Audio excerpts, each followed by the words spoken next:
Peter Hitchens has been rightly critical of the police who have morphed into what he calls a shouty militia.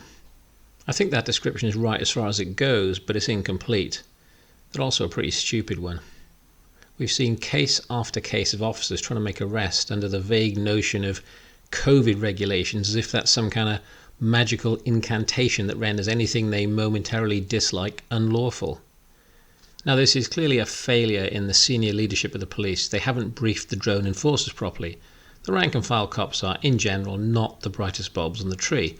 They'll do what they're told, but you need to make the instructions pretty clear. And we've seen some pretty thuggish behaviour from the police at anti-lockdown protests.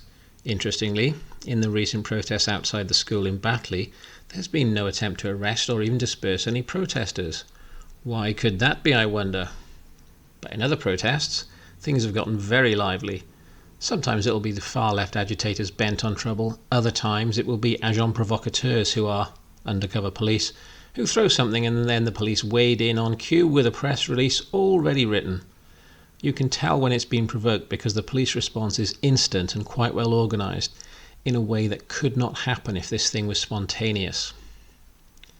And if that wasn't enough to strain the bond of trust between the police and law-abiding people, which is hanging by a thread, we now have the monstrosity that's the Police and Crime Bill. I think we can find the origin of this legislation in the Extinction Rebellion protests from a couple of years ago. Those protesters and some BLM thugs engaged in overt criminal action under the guise of protest. Who can forget that fat Bristol police superintendent who allowed BLM to destroy the Coulston statue? We've seen recent attacks on a major police station in Bristol, so I guess the police are having to relearn the lesson Chamberlain learned at Munich. Appeasement never works. I quite understand you can't allow criminal action which impacts others, be it criminal damage, violence, disorder or obstruction, but we must be allowed to protest peacefully. I think they're trying to criminalise things that annoy them, and that leads to some dark places. So, for example, the new bill proposes to give the Home Secretary the power to create laws by fiat without the approval of Parliament. I found that hard to believe when I first read it. I thought the issue of the sovereignty of Parliament had been pretty much effectively determined at Naseby in 1645. Priti Patel is trying to grant herself powers that no individual even claimed since King Charles I, and I'm sure you remember what happened to him. Imagine if someone like Jane E. Jones had the power as Home Secretary. Men could actually be subject to the much-mocked 6 p.m. curfew. There are also provisions which allow for undercover cops in pubs, supposedly to protect women following Sarah Everard's murder. Setting aside the fact it is in fact a cop who is accused of the heinous crime, what exactly would police look for? And the historical echoes of cops loitering in bars listening to people brings to mind the worst excesses of the Gestapo or the Stasi. No thank you. And bad as all that is, Part 3, Section 55 of the bill is the most troubling. It reads, "The senior police officer may give directions imposing on the persons organising or taking part in the assembly, in the case of an assembly in England and Wales, such conditions as appear to the officer necessary to prevent disorder, damage, disruption, impact or intimidation." Look how that's written. Such conditions as appear to the officer necessary. Section 56 outlines the punishments, and they are: a person guilty of an offence under subsection 4 is liable, on summary conviction in the case of a public prosecution in England and Wales, to imprisonment for a term not exceeding 51 weeks or a fine not exceeding level 4 on the standard scale, or both.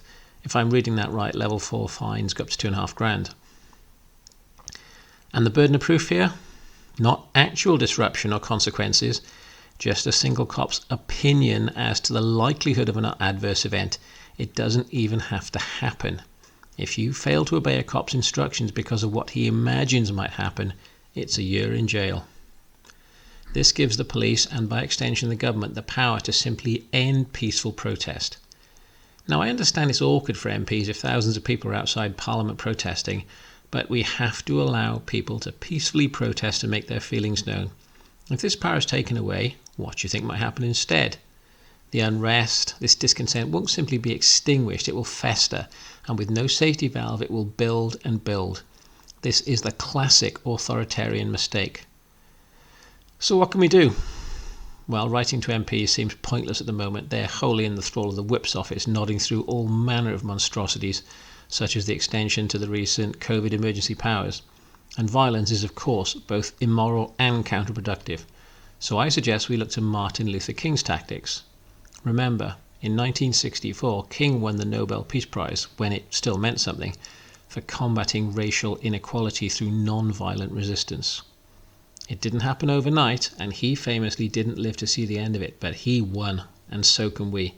There's far too much at stake to give up our basic freedoms. So let's say no to this bill.